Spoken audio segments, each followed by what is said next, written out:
En Radio Antú presentamos El Retrovisor, un programa de entrevistas dedicado al amplio mundo de las ciencias humanas y su repercusión en la actualidad, con Cecilia Cortés y Javier Pardo.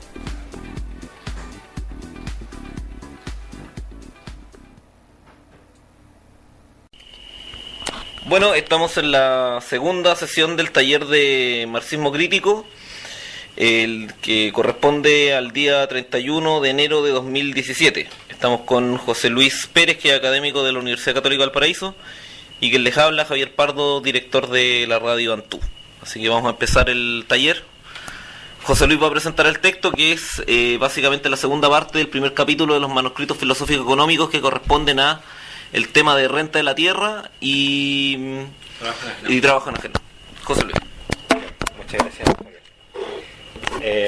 Antes de comenzar, como una pequeña introducción para quienes después se puedan sumar al taller y quieran saber más o menos de dónde surgen los manuscritos, y señalar en primer lugar, antes de cualquier cosa, que no somos expertos en Marx, estamos haciendo una lectura para aprender sobre Marx y sobre lo que él escribió y sus ideas. Entonces, algo importante es que, o mejor dicho, lo importante acá no es Marx, sino que son las ideas de Marx, o lo importante no son las ideas de Marx, sino en realidad son las ideas que podamos confrontar con las nuestras. Por eso que vamos a tratar de hablar un poco de lo que él dice, hablar un poco de quién fue, y sobre todo discutir en torno a qué nos dice ahora. Se me ocurre mucha introducción como a Marx, porque es la introducción que yo me he estado haciendo a mí mismo ahora que he empezado a leerlo. Sí, pero podéis dar algunas ideas. Sí, el periodo es clave, ¿no? Marx nace en Trèveris en 1818 y no va al colegio, sino que hasta como a los 12 años estudia en casa. El papá era jurista, de ahí va al colegio y a los 17 entra a la universidad, entra a estudiar Derecho, y estudiando Derecho, que en realidad no estudió mucho Derecho, estudió más Filosofía. La malla era libre, así que él podía tomar los ramos que quisiera, y tomó más bien ramos de Filosofía. En ese momento conoce a quien fuera el amor de su vida, la Jenny von Westphalen. Empiezan a escribirse cartas, se guardan hasta el día de hoy las cartas románticas que escribía Marx, que he visto algunas, eran pésimas, eran súper así como Benedetti.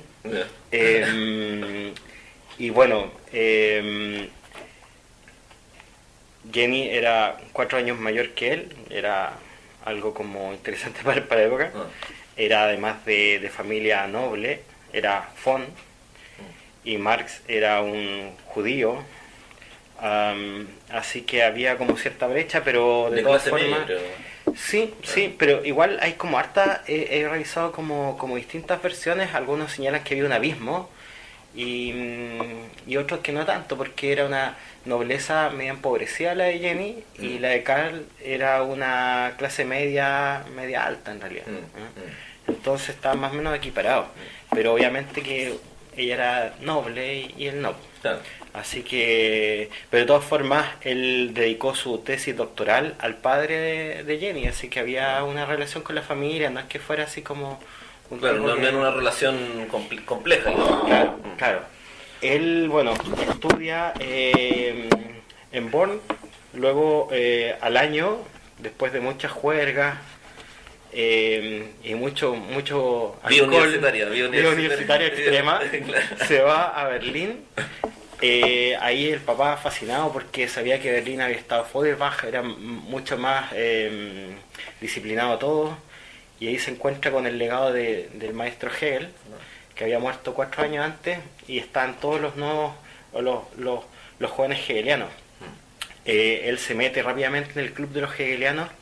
Todos eran personas de 10 años más que él, pero empieza ahí a escuchar las ideas de Hegel, que luego incluso va a cuestionar en cierta medida, y que le permite, como yo creo, un bagaje importante. Se empieza a empapar de los discursos de Demócrito, de Heráclito, de distintos filósofos que incluso van a ser su tesis doctoral. Ahí también se hace de algunas amistades y algunas enemistades, porque tenía más enemigos que amigos, ¿no? Y bueno, marcha después de un tiempo a Francia, y ahí es donde se escriben estos manuscritos. Ahora, algo importante quizás es que antes de partir él ya había sido editor de un periódico que había en la zona donde él vivía, que se llamaba el nombre la Gaceta Renana, pero el nombre Gaceta, no sé, pues, me imagino que en ese tiempo era como decir periódico casi. Sí, Gaceta era un tipo de periódico. Sí. Un tipo de periódico. Sí. Bueno, y ese periódico, junto a muchos otros, nacieron porque los terratenientes en la época estaban, no sé, pues en Alemania era un país bien atrasado en cierta forma, y los terratenientes tenían como va a hablar en este texto igual, mucho dominio económico, y los industriales fueron los que patrocinaron la escritura de ciertos diarios de izquierda, y quizás la Renana era la más izquierdosa de todas, y Marx fue el editor. Entonces, como había muchas temáticas de crítica social, y como también en ese tiempo ya era muy importante el pensamiento de algunos economistas que habían surgido ese mismo siglo, el siglo anterior, como por ejemplo Jean-Baptiste Say, David Ricardo y todos los nuevos ricardianos, y Adam Smith, claro, que venía el siglo XVIII. Claro, entonces fue necesario como regularizarse y empezar a estudiar. Yo tenía la duda incluso si es que estos manuscritos surgieron del conocer a Hegel, a Engels, porque Engels, como comentábamos la vez pasada, era de familia aristocrática. Claro. La familia era dueño de la cuchillería Engels, de algodonería, y él vio de primera fuente, con sus propios ojos, la explotación de los trabajadores en Inglaterra, y escribió un texto que se llama algo así como sobre la explotación de los trabajadores en Inglaterra. Y en la conversación que tienen en el 44, se conocieron el 28 de agosto del 44, le conversó sobre esto, y ahí a Marx le hace clic y dice: sí, en realidad aquí hay algo. Lo importante es que hay unos sujetos que son explotados, y ahí nace como el bicho de Marx muy fuerte de la economía. El interés por la economía. El interés, pero ya venía estudiándolo desde el 44, y este texto que estamos revisando, los manuscritos económicos filosóficos, son entonces una primera aproximación que él tiene con los economistas.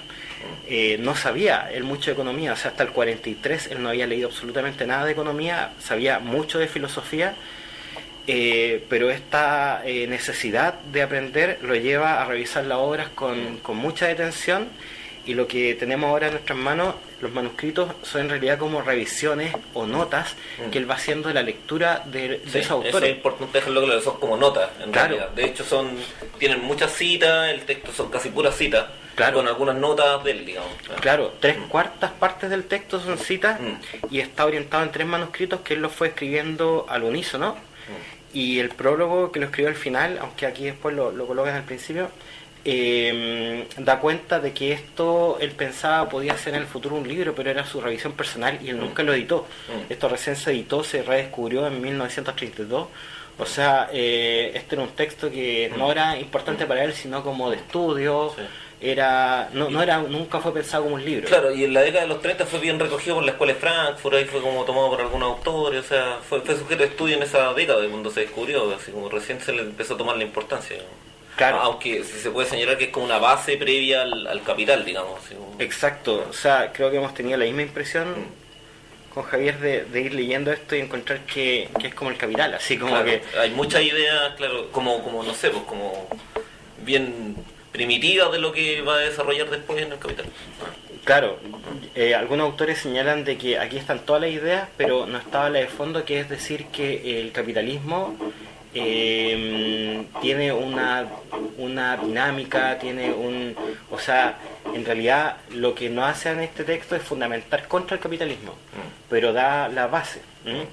Y bueno, los tres manuscritos, básicamente el primero habla de la estructura del capital, el segundo habla de una génesis más histórica del capitalismo, y en el tercero habla de la superación práctica y teórica del capitalismo. Nosotros estamos revisando los conceptos más básicos, claro, marxistas, que tienen que ver con la estructura del capital. Y bueno, Javier la semana pasada ya revisó quizás de los más importantes, que es el salario, ¿cuál era el otro? El bien de la tierra, el beneficio del capital. Claro. Y claro, ahora nos toca la renta de la tierra y el trabajo enajenado. Claro. En realidad, las tres temáticas son salario, beneficio del capital y renta de la tierra. Claro. Y el trabajo enajenado es como la conclusión que él hace, claro, y cierra el primer manuscrito. Y bueno, se dice que este primer manuscrito es lo más importante de los manuscritos en general. Claro, sí. Eso entonces, por decir algo de... Ahora me gustaría que dijerais la fuente donde estáis sacando la biografía, porque si a alguien le interesa el libro de la biografía, digamos. Bueno, en realidad estoy siguiendo varias biografías, pero la que tengo aquí en mi mano, y la otra no sé el nombre, se llama Karl Marx, de Francis Wynne. Y es una historia bien entretenida porque va contando como el SQP de Marx, va contando un poco como, no sé, los enredos amorosos, va contando las cartas, los líos que tiene con distintos sujetos, los enemigos, cómo se va haciendo de enemigos, y es increíble la cantidad de enemigos que tenía Marx, y es increíble cómo Engels siguió como su amigo por mucho rato, y en realidad hace como de mamá de Marx, ¿cachai? De hecho, en un momento, en el 44, Marx, escribiendo estos manuscritos, Engels le dice como, oye, tenéis que seguir escribiendo los manuscritos, acuérdate que es importante para la lucha. Y bueno, aquí tengo la cita textual. Y de hecho, él mismo después le desvió la atención con el texto de la Sagrada Familia que le propone, que se llama Crítica de la Crítica Crítica, y que luego se llamó la Sagrada Familia. Aquí está, dice, bueno, siempre está, no solo con los manuscritos, con todos los textos estaba como apurándolo, y fue como su manager, digamos.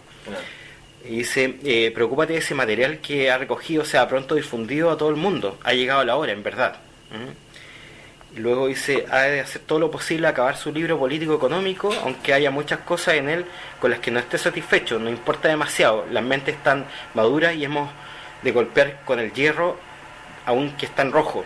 Trata de acabarlo antes de abril, haga como yo. Fije una fecha de terminación definitiva, asegúrese que se imprima a toda prisa. Y fue el mismo Engels que después le desvió la atención a la crítica de la crítica crítica, que era una crítica contra Bauer y su entorno. Bueno, y hay muchas fuentes, yo creo que vamos a ir también dando algunas fuentes, y hay algunos textos también en internet que si alguien los necesita, yo creo que los puede también acceder.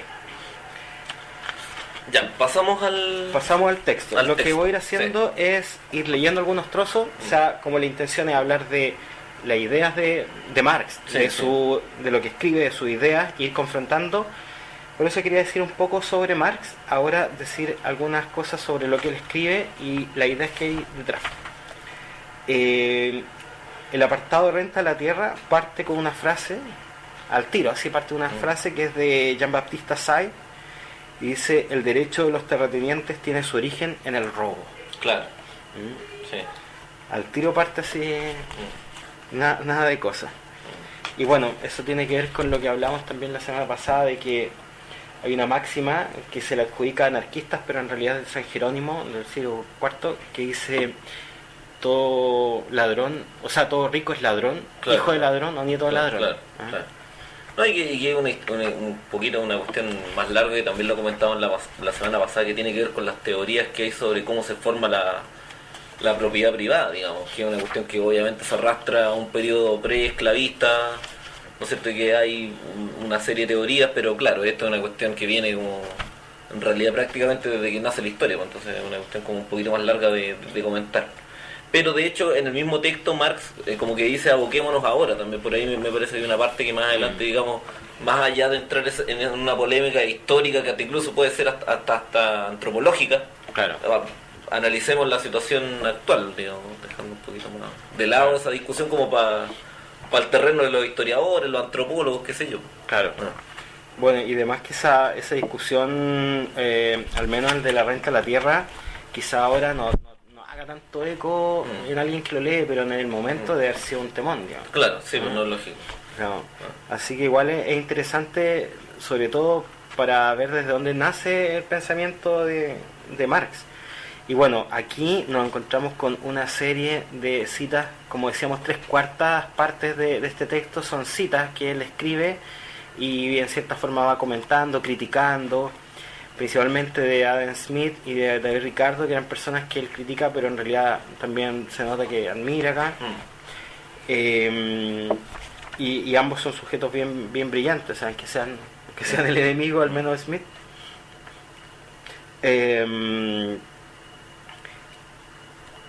Voy a ir leyendo algunas ideas que me quedaron muy marcadas para que podamos ir discutiendo. Una idea, también si hay alguna que tú quieras. Sí.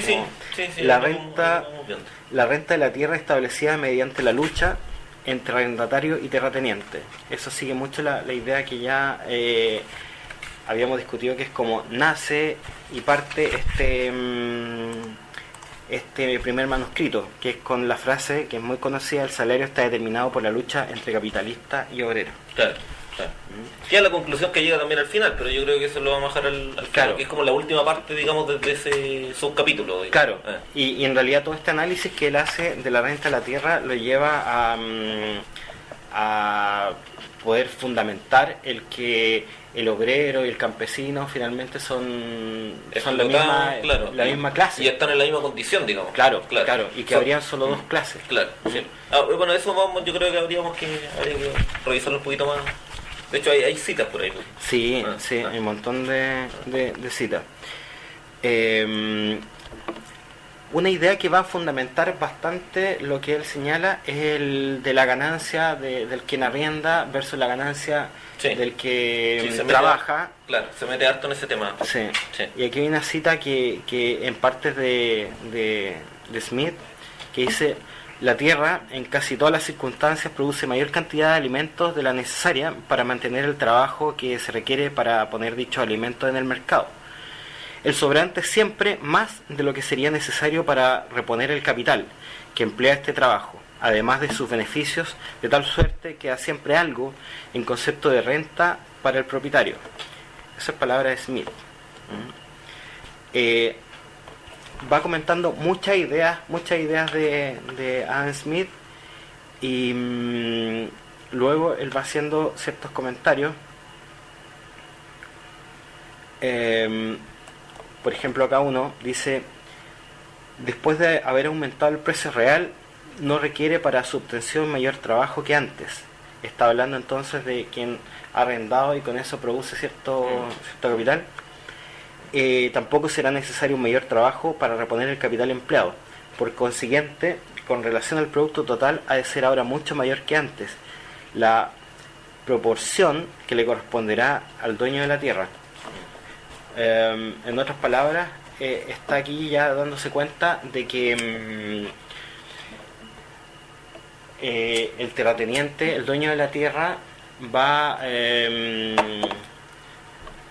ganando más riqueza mientras más tierra tiene. Parece una obviedad, pero en realidad es lo que fundamenta el pensamiento. Ahora quería señalar algo nomás de la cantidad de citas que tiene. Es importante, creo yo, hacer hincapié en que se suele imaginar que las personas, cuando tienen un pensamiento tan genial, por ejemplo como el de Marx expuesto en El Capital, nacen de la nada, y en realidad nacen de muchas conversaciones, de mucha lectura, de mucha disciplina. Tenemos con que Marx en realidad saca el concepto de explotación en parte de Engels, saca el valor de cambio, valor de uso de Adam Smith, saca muchos conceptos de David Ricardo, de Charles Fourier, de muchos autores contemporáneos anteriores, y son en realidad estas cuestiones las que van haciendo que él llegue al pensamiento. Sí. Hay una anécdota que leí que pueda también dar cuenta de su visión social, y es que hay una ley en ese tiempo que se promulga cuando él vivía en Alemania, de que se puede cobrar a las personas que en un terreno que es de alguien, propiedad privada de alguien, saca leña. No. Fíjate que yo no lo sabía, pero era una cuestión muy común de que cualquier persona podía recoger cualquier trozo de leña que estuviera en el suelo y ocuparla. No. Pero en un momento, fuera toda lógica, se promueve una ley que va contra eso. Claro. Y lo que produce entonces es mucha ira, tanto de la gente izquierda como de todos, porque en realidad es una ley absurda que es considerada injusta por todos los sectores, y eso fue lo primero que Marx vio, que hace un movimiento en él, yeah. Y hace que él como que se cuestione de que hay algo que está pasando que es malo, y que tiene una realidad, valga la redundancia, real, no solamente una cuestión intelectual. Esos robos se llamaba Nueva Ley sobre Robos de Leña, acá lo tengo. Yeah. Y este robo legalizado obligó a Marx a pensar por primera vez en las cuestiones de clase, en la propiedad privada y en el Estado. Un comentario de alguien que es llamado un patán aristócrata, que dice: precisamente porque el hurto de leña no se ha considerado robo, es porque ocurre con tanta frecuencia. Eso escribe alguien en un diario, y Marx responde en su gaceta, dice: por analogía, el legislador podría llegar a la misma conclusión. Como las bofetadas no se consideran asesinato, por eso se han hecho tan frecuentes. Por tanto, debemos decretar que la bofetada es asesinato. Bueno, gran parte de lo que escribió Marx es respuesta a lo que escribió otro, y en ese tono. Sí, o sea, bueno, hay que también entender temas que lo hemos comentado, de coyuntura histórica, o sea, del momento histórico que está viviendo y de los cambios sociales que se vivían en el siglo XIX, o sea, es claro. Lógico, y también el tema. Ahora, lo que yo me quedó una duda con respecto a lo que tú estás planteando es el hecho de que era leña que estaba en el suelo, digamos, o cortar leña. No, era leña que estaba en el suelo. La gente podía tomar cualquier leña que estuviera en el suelo y ocuparla. Okay. Pero de repente se dictó esto que era absurdo para la época, y se podía cobrar por esa leña. Claro. Se cobraba lo que el dueño del lugar determinara. O sea, te puede decir, este trozo de leña vale 20 lucas. Bueno, y de alguna forma también está relacionado con la renta de la tierra, ¿no? Claro. Está relacionado con el texto de la renta de la tierra. Yo creo que todo eso se hace carne en esto, y que, como decíamos y volvemos a hacer, a relevar, es que son apuntes de los grandes economistas, porque este texto lo que trata de hacer es una crítica a la economía política del tiempo. Claro.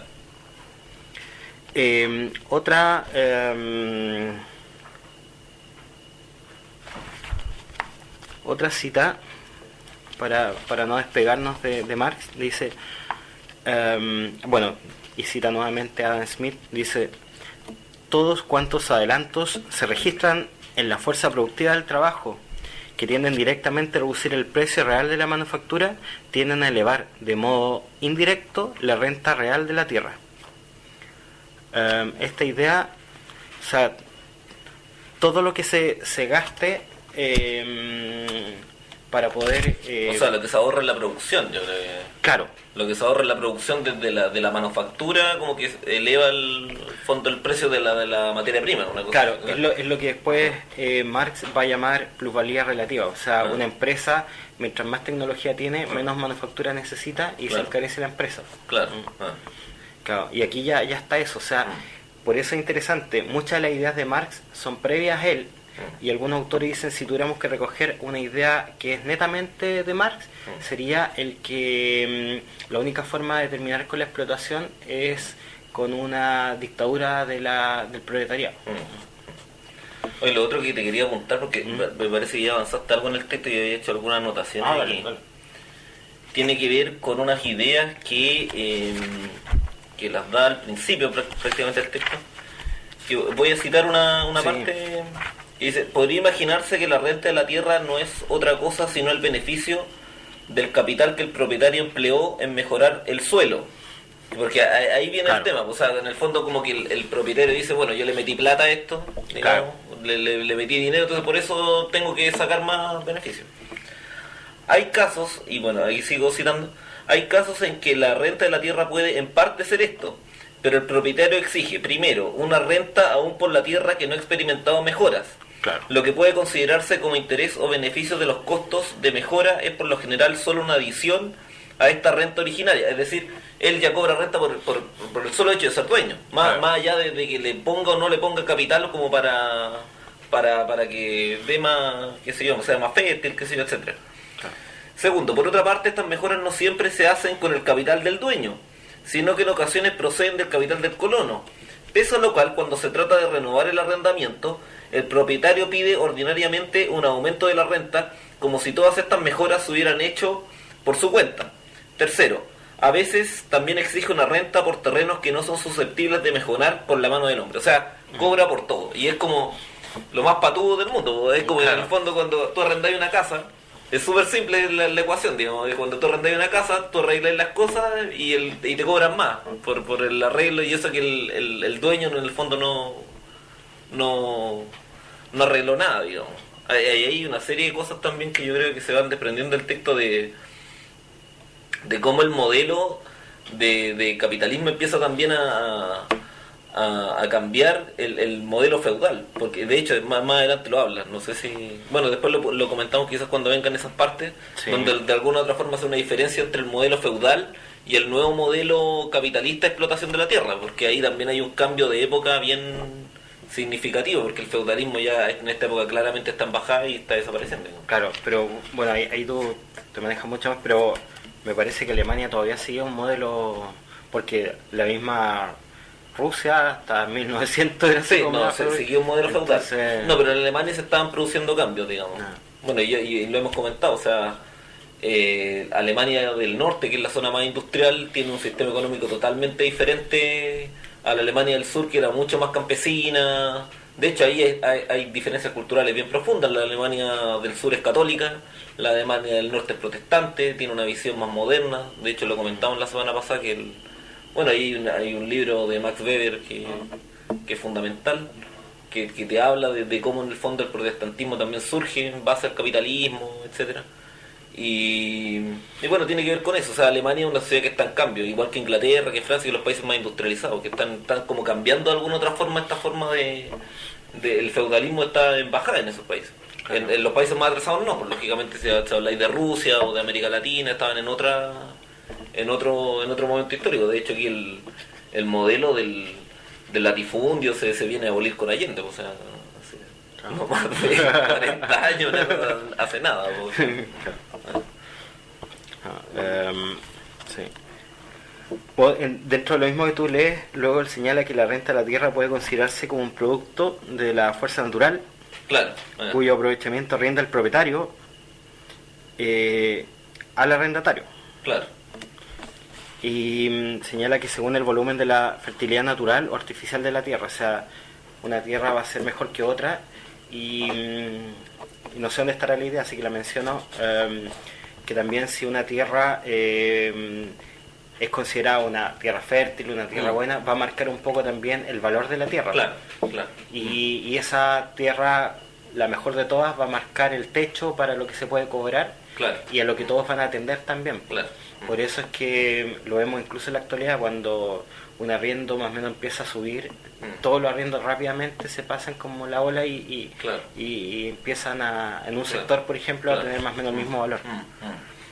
Es lo que se llama plusvalía, lo que le dicen plusvalía, que no tiene nada que ver con el concepto de Marx, pero es lo que, Claro, tienes razón. pero que les ocupa el concepto en el caso de los arriendos, por ejemplo acá en Valparaíso, que en algunos sectores empiezan a subir los precios. Claro, le sube la plusvalía. Le sube la plusvalía. No, Marx rasgaría esto. Normal, claro, con ese concepto pero se usa comúnmente. Claro, sí, tienes razón. Y bueno, otra idea fundamental de este inicio es que él dice lo único que la renta no cuesta ningún trabajo, ningún desvelo, o sea, está ahí la propiedad. Claro, exactamente. Eso es muy importante también, o sea que en el fondo el latifundista no gana por no hacer nada en el fondo. Si de hecho lo que le están haciendo el trabajo son los colonos, digamos. Claro, y nuevamente la idea de que puede ser heredado. Claro. Y nuevamente la idea de que alguna vez ese lugar no era propio, digamos. No, o sea, no, y lógicamente no es propio, o sea, porque por lo que hablábamos también, de que, bueno, ahí nos metemos de nuevo en lo que hablábamos en un principio, de que esta es una discusión más histórica y hasta incluso antropológica. Yo creo que es una discusión antropológica de cómo se creó la propiedad privada, pero si uno se pone a pensar que en la historia de la humanidad han pasado aproximadamente 200.000 años del Homo sapiens sapiens, de esos 200.000 años, unos 6.000 años apenas son de civilización y de ahí para atrás todo era de todos, ¿no? O sea, todo era propiedad colectiva, o sea que en algún momento alguien dijo esto es mío y el otro lo aceptó, digamos. Claro. Ahí yo tenía un profesor que decía, no sé quién es más tonto, o sea quién es más... ¿De quién fue la culpa? ¿Del que dijo esto es mío o del que el estúpido que lo aceptó que era de él, digamos? claro. Bueno, esto es mío. Claro.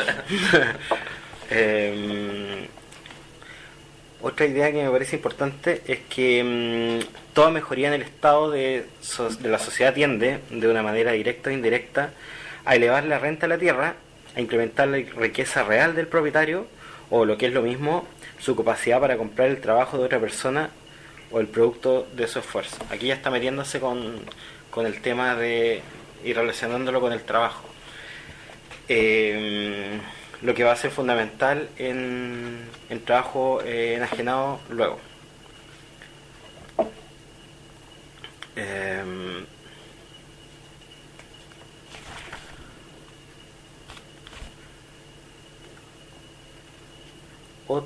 Otra idea importante, bueno, en realidad si pudieran ver mi libro está entero subrayado.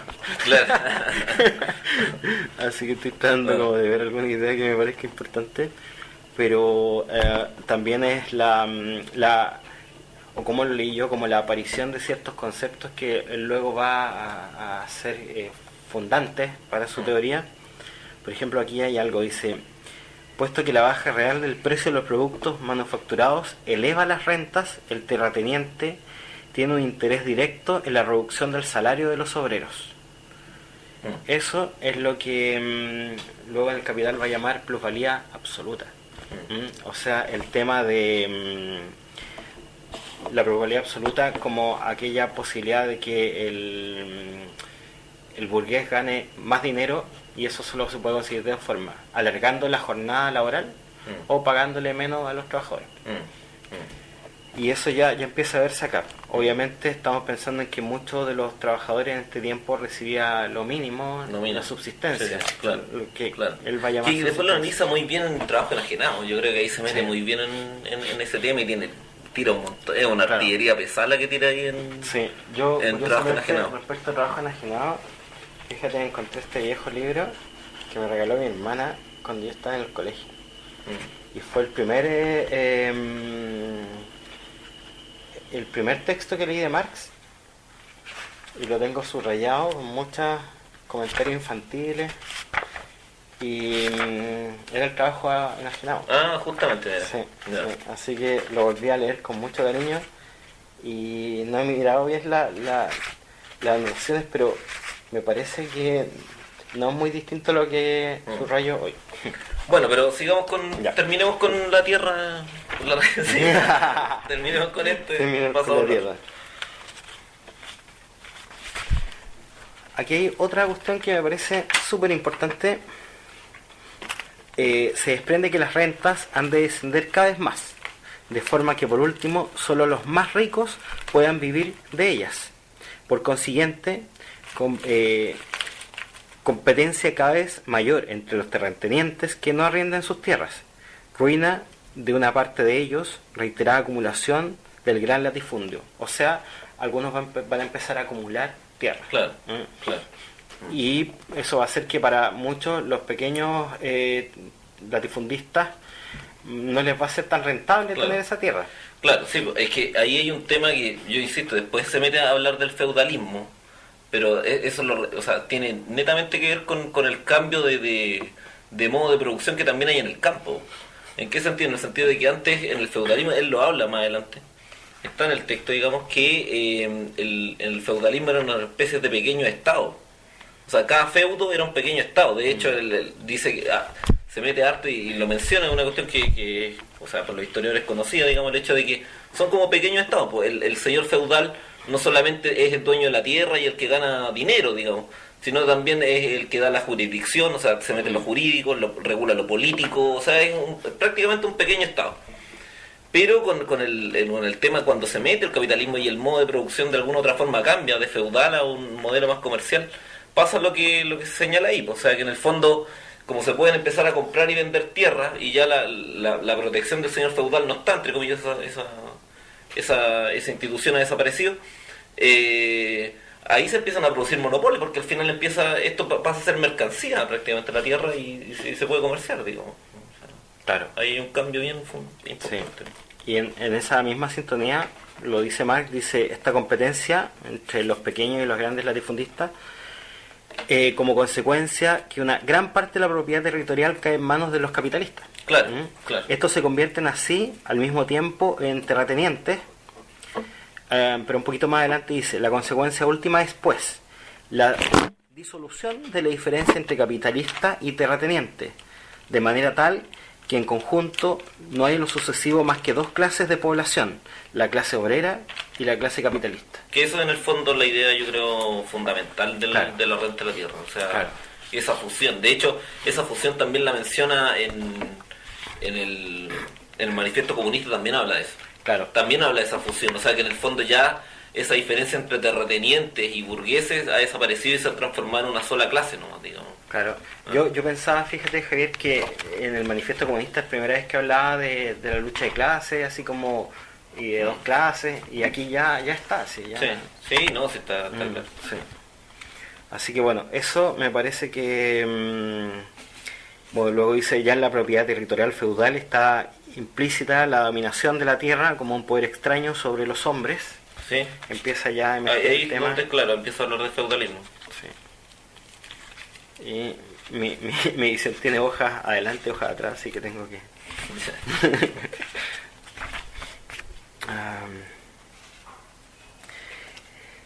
El señor no busca extraer de su propiedad el mayor beneficio posible, por el contrario consume lo que allí hay y abandona tranquilamente el cuidado de la producción a los siervos y colonos. Sí, eso pasa en el feudalismo. Claro. Que también lo mencionamos la otra vez, quizás sería bueno repetirlo, Sí, por yo creo que si sí. no escuchan. Hay que entender que en el orden feudal, el señor feudal no desprecia el capitalismo, desprecia el comercio. Claro. Desprecia el comercio, eso era hecho por los pies polvorientos, ¿no es cierto? Que la semana pasada nos reíamos mucho el término, pero así les decían los pies polvorientos, que eran los comerciantes que andaban en la Edad Media comerciando los diferentes productos que daba la tierra, digamos.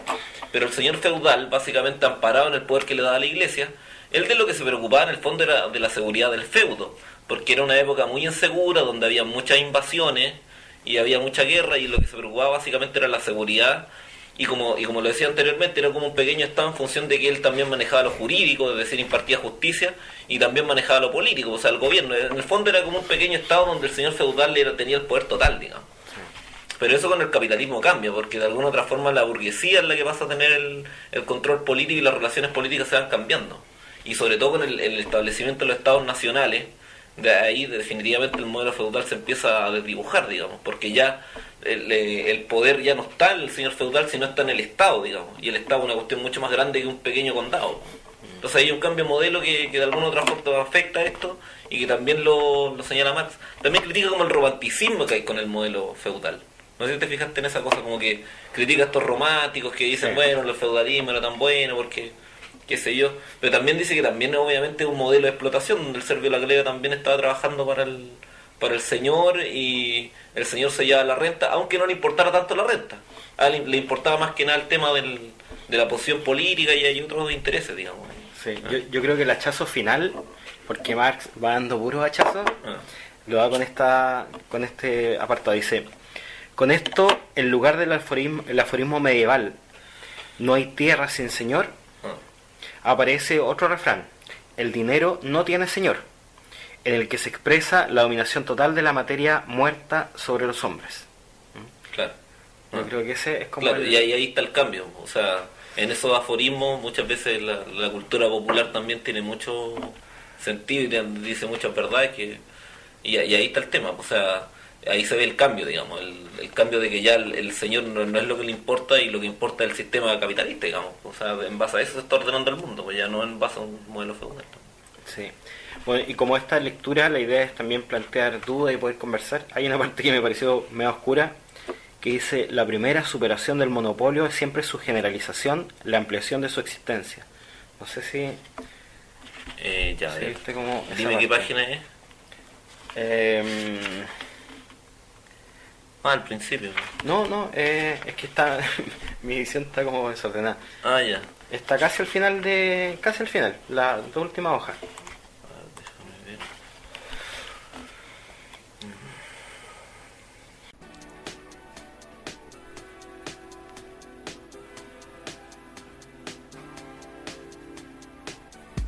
En Radio Antú estamos presentando El Retrovisor.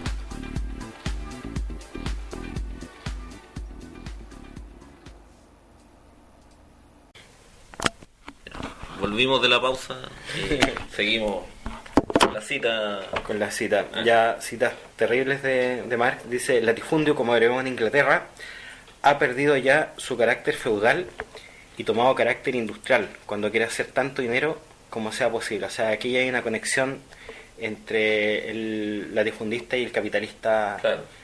Y marca, como te digo, el cambio del modo de producción, pues, Claro. de un modo de producción más feudal a uno más moderno, digamos, capitalista.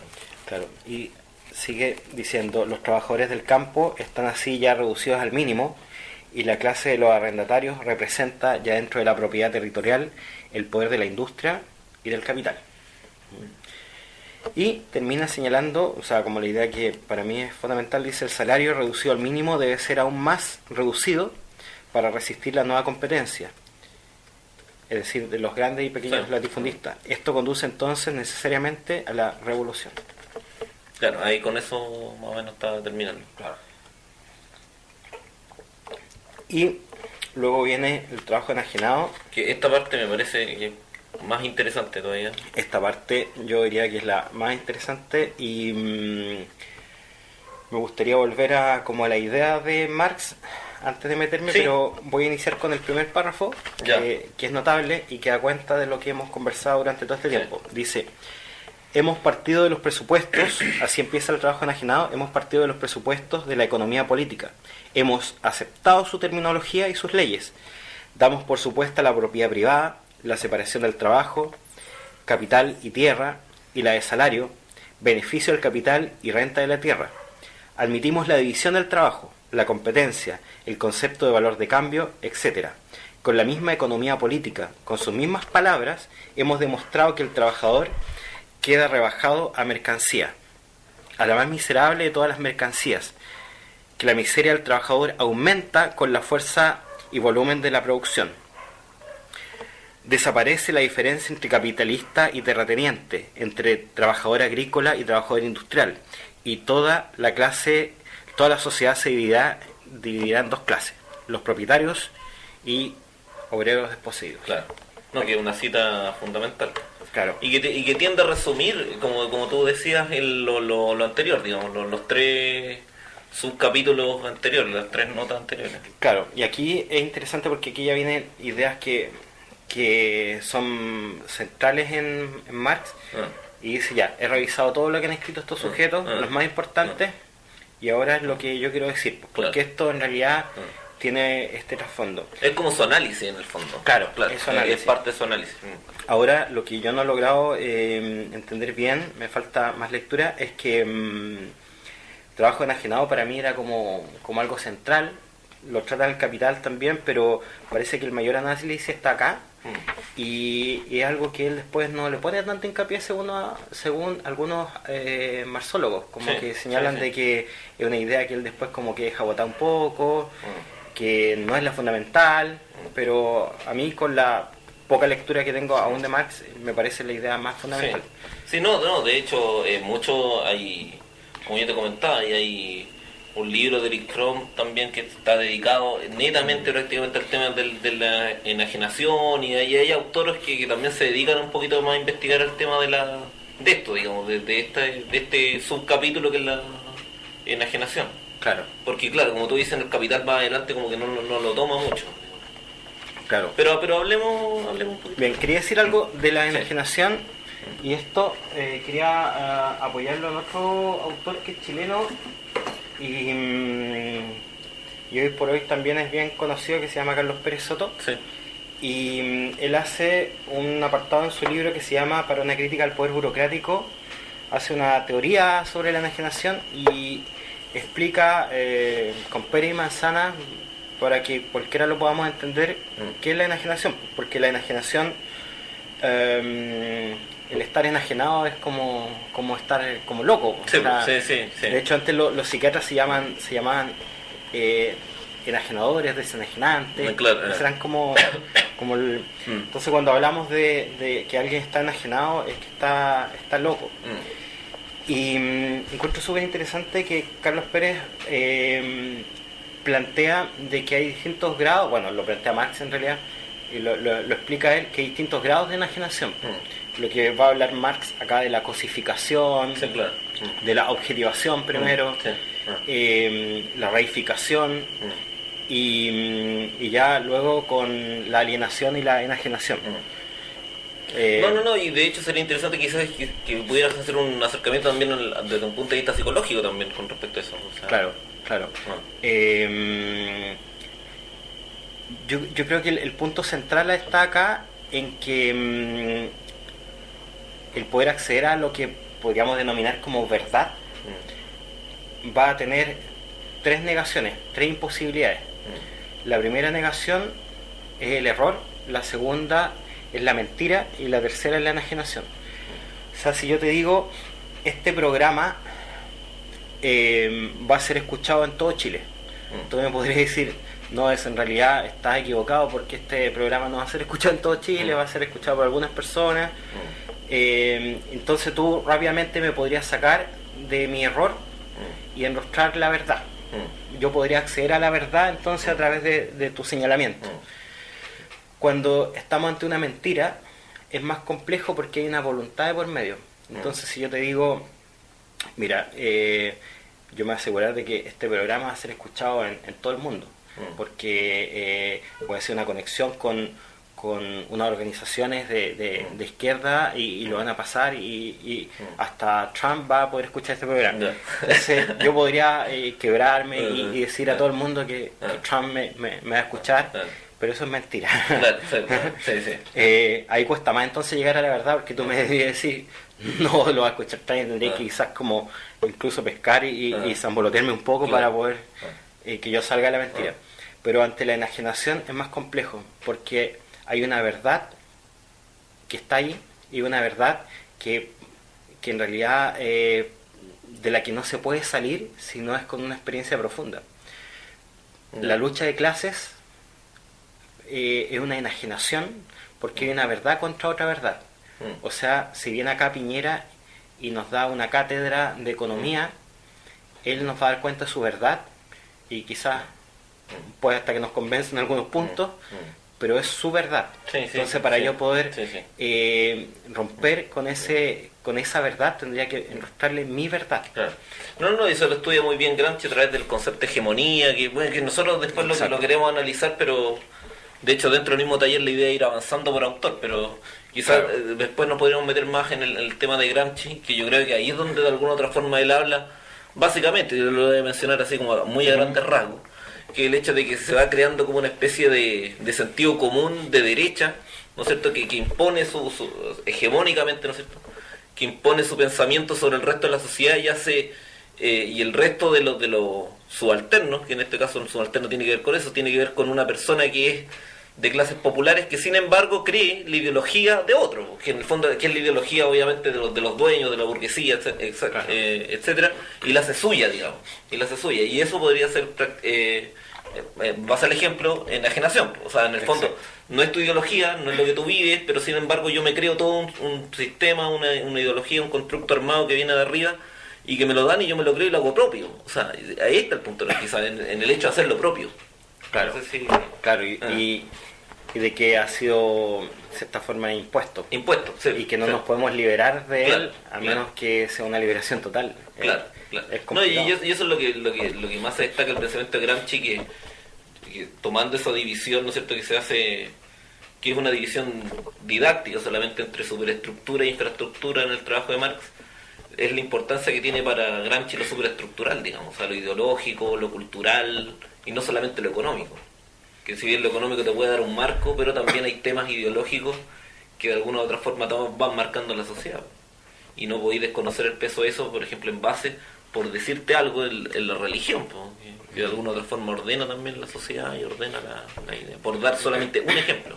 Claro. Por dar solamente un Sí, ejemplo. y es interesante que Marx, en sus primeros escritos de juventud, este texto lo escribió a los 26 años, antes su artillería iba contra la religión, Claro. y acá la artillería claramente, como lo acaba de decir, está contra la economía política, o sea, el poder. Y porque se dio cuenta que había algo claro, o sea, él señala de que hay una enajenación en la religión, que hay una enajenación en distintos ámbitos, pero la clave, la enajenación madre, es la enajenación del trabajo. Del trabajo, claro. No sé cómo lo vas a hacer, ¿va a partir con la cita de Carlos Pérez o partimos con Marx? Y No cité a Carlos Pérez, solamente Sí. lo comenté. Pues. Ya, ya. Pero voy a decir con el Con maestro. Marx, con el maestro. Ya. Pucha, aquí los citaría todo, pero sería muy latoso, Sí. así que voy a tratar de ir. Ya. Esta idea me parece muy clave. Dice, el trabajador se vuelve más pobre a medida que produce más riqueza. Una idea que ya ha trabajado harto. Y a medida que crece su producción en poder y en cantidad. El trabajador se convierte en mercancía tanto más barata cuanto más bienes produce. Claro. Esto va a ser clave. Yo recuerdo una cita de Galeano, no la recuerdo bien, pero dice algo así como un trabajador que produce en China una polera de el Che Guevara tiene que producir unas 7.000 poleras solamente para poder quizás tener la opción de comprarse una. Claro. O sea, la devaluación del mundo humano, dice Marx, crece en razón directa con el incremento del valor del mundo de las cosas. El trabajo no solo crea bienes, se produce también a sí mismo y al trabajador como una mercancía, y justamente en la proporción en que produce bienes.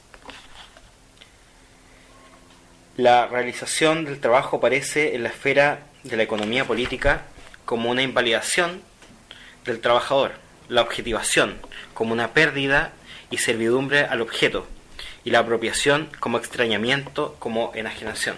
Las dos palabras que siempre se repiten de Enfrenterung y Entäuserung, que son las que ocupan y han costado mucho traducir. La apropiación del objeto se manifiesta en tal medida como enajenación en cuantos más objetos produce el trabajador, tantos menos alcanza a poseer y tanto más sujeto queda bajo la dominación de su producto, es decir, del capital. Aquí se me viene inmediatamente la imagen de Gregorio Samsa, no sé si te acuerdas, un libro que leímos en el colegio, Ya. La Metamorfosis. Ya, sí. Como, Ya. como en realidad ser un desconocido para sí mismo. Claro. Sí, claro. Sí. Pero entremos un poquito más allá porque más adelante define un poquito, me parece, el tema de la enajenación y como que... Tengo una cita Bueno, acá. hay una cita que lo compara con la religión que me parece muy didáctica. Bueno. ¿La tienes ahí a mano? Sí. Dale. Mira, dice, todas estas consecuencias están determinadas por el hecho de que el trabajador se relaciona con el producto de su trabajo como un objeto extraño. Partiendo de este supuesto, es evidente que cuanto más se vuelca el trabajador en su trabajo, tanto más poderoso es el mundo extraño, objetivo que crea frente a sí, y tanto más pobres son el mismo y su mundo interior, tanto menos dueño de sí mismo es. Y aquí está el ejemplo. Dios, sí. Lo mismo sucede en la religión. Cuanto más pone el hombre el hombre en Dios, tanto menos guarda en sí mismo. El trabajador pone su vida en el objeto, pero a partir de entonces ya no le pertenece a él, sino al objeto. Cuanto mayor es la actividad, tanto más carece de objetos el trabajador. Lo que es producto de su trabajo no lo es él. Cuanto mayor es, pues, este producto, tanto más insignificante es el trabajador. Voy a seguir porque esta cita es muy buena y es larga, eso sí. La enajenación del trabajador en su producto significa no solamente que su trabajo se convierte en un objeto, en una existencia exterior, sino que existe fuera de él, independiente, extraño, que se convierte en un poder independiente frente a él, que la vida ha prestado al objeto que se le enfrenta como cosa extraña y hostil. Y ahí tiene que ver con el fenómeno del extrañamiento. Porque de alguna otra forma, no sé si más adelante habla, esto lo explica mejor con los animales de alguna otra forma. No sé si tú te fijaste en ese detalle que más adelante habla. Por sí, lo animal se vuelve humano y lo humano se vuelve animal. No, y lo da en un sentido de que también lo compara con los animales, que de alguna otra forma el trabajo animal es como parte de su vida, digamos, pero, claro. Pero el producto del trabajo es una cuestión aparte, porque es una mercancía, digamos, es como... Claro. Luego va a señalar que el trabajo debiera ser algo que hace el hombre que hace al hombre, o sea, algo sumamente humano. Claro. Lo diferencia a los demás animales. Claro. Pero los animales que hacen se reproducen. Sí. Y parece que el trabajo entonces está siendo un espacio solamente para la reproducción, para poder sobrevivir. Sí. Sí. Yo más adelante tengo un par de citas más, pero sigue un poquito y yo la busco. Ya. Bueno, luego de lo que tú leíste habla de la objetivación, la producción del trabajador, la enajenación y la pérdida de objeto que produce. El trabajo no puede crear sin la naturaleza, sin el mundo sensorial externo. Aquí va él introduciendo Marx algo que va a ser muy, muy bello y que luego va recalcando que es la naturaleza. Sí. Dice una frase y que yo he escuchado que Gramsci se toma para ahí para hablar del marxismo. Dice: la naturaleza es el cuerpo inorgánico del hombre. Esa frase yo creo que está como para un análisis exhaustivo. Y se me viene a la mente, no sé si es de Gramsci o es de Althusser, que cita a Gramsci, que dice el marxismo es un humanismo absoluto. Claro. Creo que la frase de Gramsci es: la filosofía de la praxis es un humanismo absoluto. Pero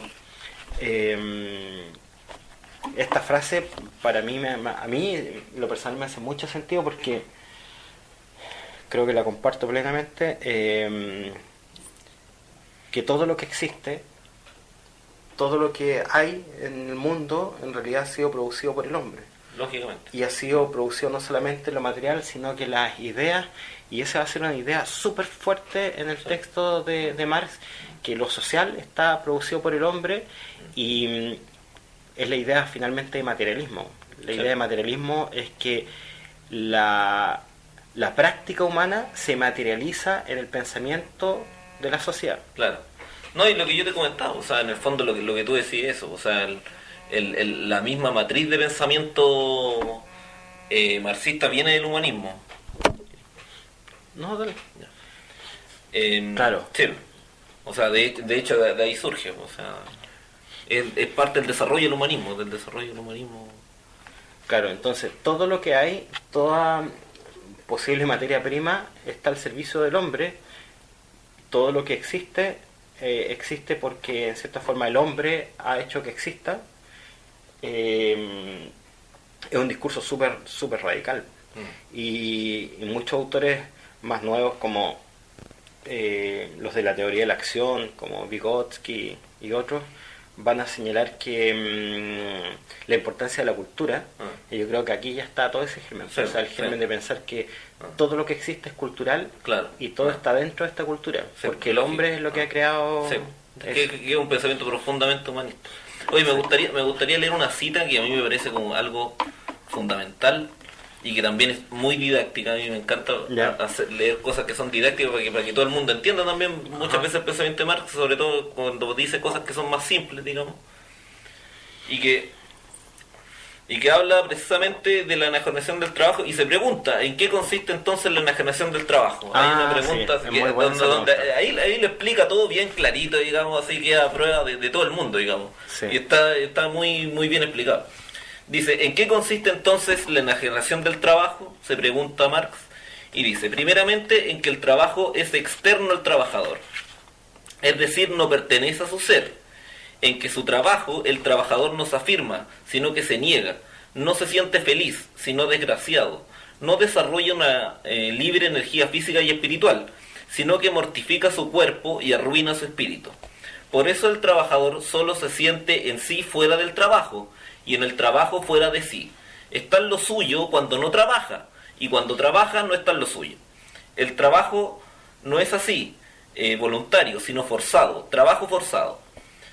Por eso no es la satisfacción de una necesidad, sino solamente un medio para satisfacer las necesidades fuera del trabajo. Su carácter extraño es evidencia claramente en el hecho de que tan pronto como no existe una coacción física o de cualquier otro tipo, se huye del trabajo como la peste. Aquí yo creo que lo dice súper claro y ahí explica muy claramente lo que es la enajenación del trabajo. Me parece que es la parte como que tiene como más claridad con respecto al, Sí, luego- al tema. Para terminar una Sí. cosita breve, cuando dice, por eso no es la satisfacción de una necesidad, sino solamente un medio para satisfacer las necesidades fuera del trabajo. Y ahí es donde de alguna otra forma Marx vuelve a lo que estábamos hablando, que tiene que ver con el humanismo, Claro. en el fondo. Y con lo que estábamos hablando también, de la comparación con la vida animal. Si uno piensa en el trabajo antes del sistema capitalista, incluso antes del esclavismo y del modelo feudal, los trabajadores y los indígenas, por ejemplo, aquí en América, trabajaban para satisfacer sus necesidades. Claro. Y el resto lo ocupaban en su vida. En el fondo el trabajo era parte de su vida porque era parte de satisfacer una necesidad básica, ¿no? Claro. Pero no trabajaban por no sé, como Para acumular. Para acumular, era una cuestión, pero era como parte de su vida. Ahora el trabajo queda como de alguna otra forma extrañado de su vida. Y yo creo que por ahí pasa también el Claro, tema. casi el mismo párrafo, aquí la cuestión de los animales, dice, de esto resulta que el hombre, el trabajador, solo se siente libre en sus funciones animales, Claro. el comer, beber, engendrar, Claro. y en cambio las funciones humanas se ve reducido a la condición animal. El animal se vuelve humano y el humano se vuelve animal. Ahí está todo. Yo creo que ahí está como el resumen más o menos o la parte quizás más importante, ¿no? Claro, luego hay otra pregunta que también encuentro muy didáctica, que se pregunta, ya, si el trabajo me enajena, si el trabajo me es ajeno, ¿a quién no le es ajeno? ¿A quién le pertenece? Dice, si el producto del trabajo me es ajeno y me enfrenta con un poder ajeno, entonces, ¿a quién pertenece? Si mi propia actividad no me pertenece, sino que es una actividad ajena forzada, ¿a quién pertenece entonces? ¿Quién es ese ser, los dioses? Y lanza una frase que dice, si el producto del trabajo no pertenece al trabajador, esto solo es posible porque pertenece a otro hombre que no es el trabajador.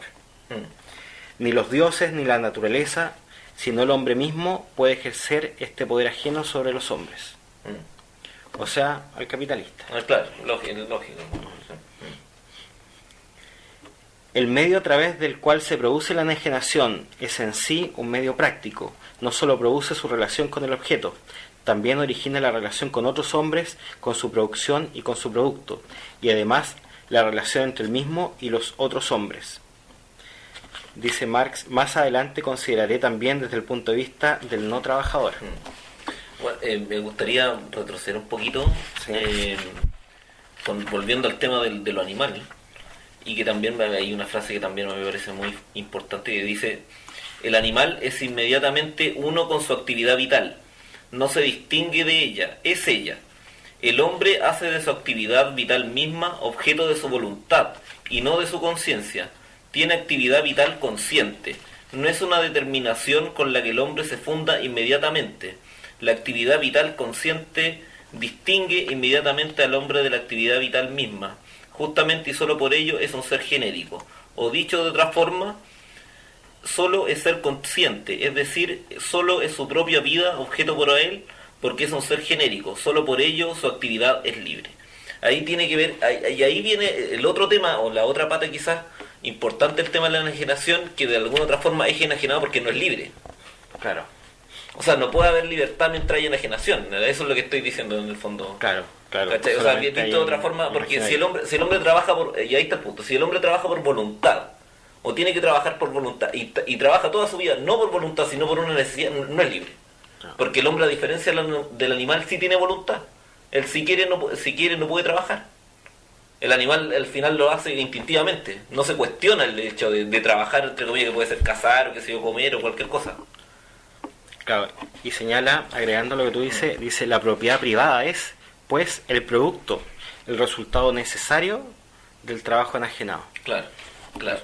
Y ahí está el tema. Una pequeña como comentario, bueno, Marx estudió Derecho, pero en realidad estudió Filosofía, y en Filosofía la palabra necesaria o necesario es una palabra bien clave, porque no se dice cualquier cosa que algo es necesario, solamente se dice que algo es necesario cuando no puede ser de otra forma, y lo necesario se contrapone en cierta forma a lo contingente, a lo casual. O sea, si yo digo hoy es martes, mañana necesariamente es miércoles, no puede ser de otra forma. Entonces, cuando un filósofo dice necesario, es que está diciendo es condición sine qua non. Entonces, la propiedad privada es, pues, el producto, el resultado necesario del trabajo enajenado. Está diciendo algo bien clave. Está diciendo que el trabajo enajenado, entonces, se va a mantener mientras exista la propiedad privada. Y algo súper clave, y algo que, bueno, de hecho se ha entendido. De hecho, por ejemplo, el hecho de una de las corrientes anarquistas que surgió en el siglo XIX, que más adelante se derivó en los hippies, tiene que ver con las comunidades estas que se armaban y que de alguna u otra forma trabajaban para sí mismas, y que que de alguna u otra forma lo relaciono con esto en función de que, claro, ahí tú trabajas en el fondo para ti mismo y no estás trabajando como para otro. Yo no estoy de acuerdo con las comunidades hippies, pero estoy dando un ejemplo como para que se entienda nomás. El tema de que de alguna u otra forma, mientras estés en esta sociedad, vas a estar necesariamente, a menos que haya una revolución social o algo, o que cambien los dueños de de las industrias, etcétera, vas a estar trabajando enajenadamente, ¿no? Vas a estar necesariamente vas a estar trabajando. Claro.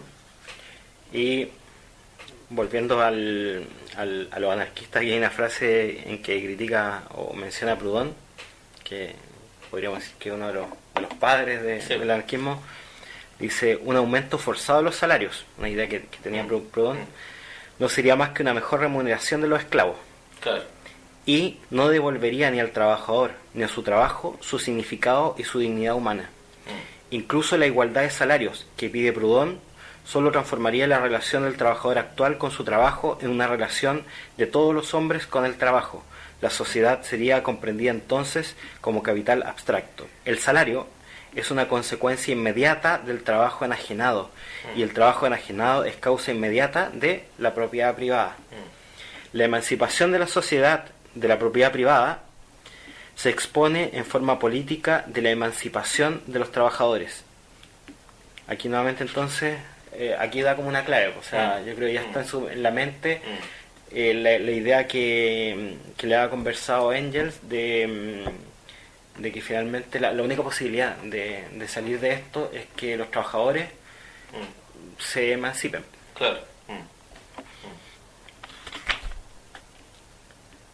Y cambiar en el fondo los dueños de los medios de producción, pues. O sea, al final ese es como la clave. O sea, mientras los medios de producción siguen estando en manos de la burguesía, va a seguir el sistema, y así. Y va a seguir existiendo el trabajo enajenado. Sí. Esas son algunas de las citas que yo tengo.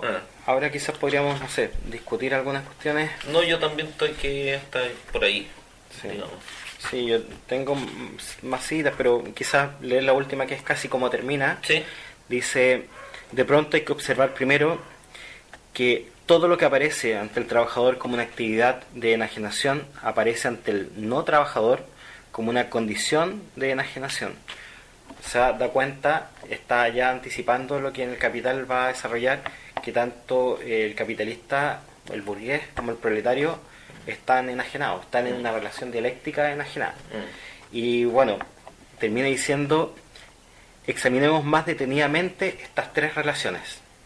Algo así como el asesino es, y ahí puntito, puntito, puntito, porque no escribe más. Y este primer manuscrito termina así, lo interrumpe, y eso da cuenta que en realidad es un libro que nunca se terminó. Claro.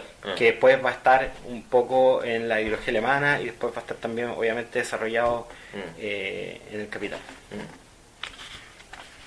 Eso, oye, bueno, para ir cerrando algunas conclusiones, no sé si podrías hablar un poquito más del tema de la enajenación. A mí me llama la atención porque quiso utilizar ese término, no sé. El concepto de enajenación parece que era un concepto que ya venían ocupando otros autores. Parece que los ricardianos, los que no lo tengo del todo claro, pero yo creo que tiene que ver también con todo lo que tiene que relación con el no estar en el sano juicio, ¿no? Claro. Se dice, por ejemplo, que como de no tener conciencia en el fondo de tu condición social. Claro. Ahora yo no sé si acá es donde por primera vez habla de enajenación. Ya. Eso lo ignoro. Ya. No sé si ya lo habrá trabajado antes. Quizás en la Gaceta Renana ya había hablado algo de enajenación. Pero lo que sí tengo claro es que no son conceptos que se le hayan ocurrido a él. O sea, él los va tomando y ya los discípulos de David Ricardo son bien puntudos. Entonces quizás probablemente de ahí. Y hay muchos economistas que él retoma y que después lo retoman. Está León Balras, después Tugan Baronovsky. Y son sujetos que van a ahondar también en el pensamiento de Marx. Algo que dice Carlos Pérez por ahí, me parece interesante, es que cuando se habla de que alguien está delirando, cuando alguien delira es que habla tonteras, ¿no? Sí. Y para los romanos la lira era, además de un instrumento musical, era el que tenía, me parece que Apolo tenía una lira, ¿no? Sí. Y el campo se labra, se hacen los surcos como la lira. Sí, el línea. Hay una relación de orden con la lira. La lira es el orden, es la producción. Entonces cuando alguien delira, es alguien que se sale del orden, se sale por tanto de cierta forma de la producción. Yo creo que puede también haber una relación entre eso con la locura. Hay varias como conexiones que se van haciendo. Que lo hemos comentado también, que desde que tú me decías también que desde un punto de vista psicológico, lo que busca hacer o por qué surge en el fondo la psicología en esta sociedad moderna, industrial o postindustrial, tiene que ver con eso mismo, con el hecho de tratar de enrolar a este sujeto descarriado para que se vuelva a meter a la producción, digamos. Claro, y como luego lo va a decir, no sé, el mismo Foucault, claro. y otro, o sea, un sujeto que no se mete en la producción, o termina preso, muerto, en el manicomio. Es que de hecho la mismo manicomio es una forma de tenerlo preso. Claro. Es una forma de tenerlo preso. Y tenerlo muerto. Claro, como fuera de la sociedad. Claro. Entonces, bueno, yo imaginaría que en un espacio en el que haya una vinculación distinta, van a haber posiblemente distintos registros de la realidad también. O sea, bueno, ahí yo creo que hay todo un tema ya, de ahí nos vamos a salir un poquito del taller, pero ya como estamos cerrando ya, sobre el tema de la locura. Yo por ejemplo tenía entendido que en las sociedades más indígenas, a la gente que está enajenada, ocupando el concepto, también la incluían dentro de la producción, en trabajos más simples, qué sé yo, pero no lo excluían de la sociedad, digamos, no lo encerraban, no lo metían en un recinto de disciplinamiento, como lo diría Foucault, y estaban integrados en la... O más aún, eran los que se escuchaban porque decían las verdades, Claro, lo también. que iba a pasar, Claro, eran los profetas, o sea, claro, si tú leís el Antiguo Testamento, está lleno de enajenados. Sí, no es lógico. Y eran las personas que todos decían, mira, va a hablar el profeta. Claro. Pero eso tiene que ver, yo insisto, con el orden capitalista actual. Exacto, el capitalismo da los lugares que todos tenemos claro. y sabemos bien cuáles son. Y que es el que hay que resistir. Claro. Eso. Súper. Ya, entonces terminamos y nos escuchamos en la próxima sesión del taller de marxismo crítico.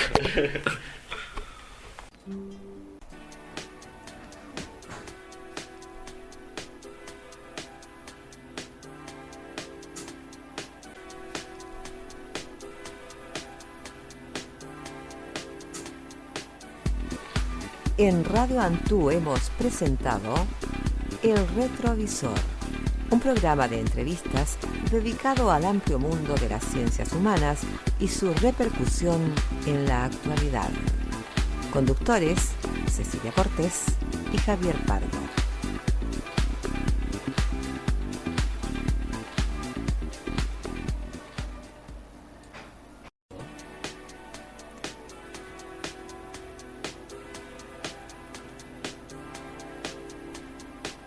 En Radio